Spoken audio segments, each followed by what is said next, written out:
President's Day versus President's Day versus President's Day. Which one is it anyway? Happy President's Day. Or, is it President's Day?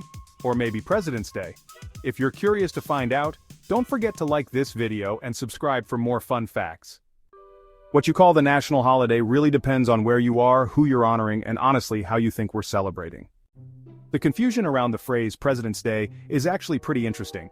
Saying President's Day kind of implies that the day belongs to a singular president, like George Washington or Abraham Lincoln, whose birthdays are, the basis for the holiday. On the other hand, referring to it as President's Day means that the day belongs to all of the presidents, that it's their day collectively. Finally, calling the day President's Day, plural with no apostrophe, would indicate that we're honoring all presidents, past and present, yes, even Andrew Johnson, but that no one president actually owns the day.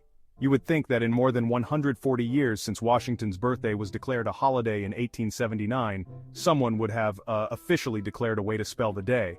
But in fact, even the White House itself hasn't chosen a single variation for its style guide. President's Day in individual states is, well, a bit of a patchwork. Maybe that indecision comes from the fact that President's Day isn't even a federal holiday. The federal holiday is technically still called Washington's birthday, and states can choose to call it whatever they want. Some states, like Iowa, don't officially acknowledge the day at all.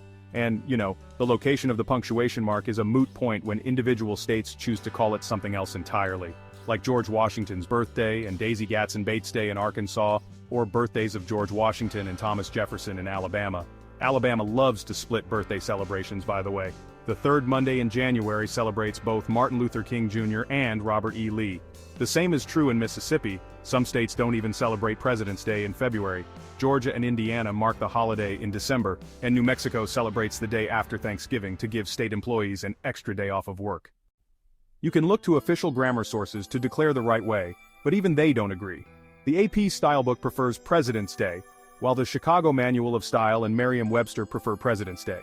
The bottom line, there's no rhyme or reason to any of it. Go with what feels right. And even then, if you're in one of those states that has chosen to spell it President's Day, Washington for example, and you use one of the grammar book stylings instead, you're still technically wrong. Feel free to skirt around the whole issue by just calling it Washington's birthday instead.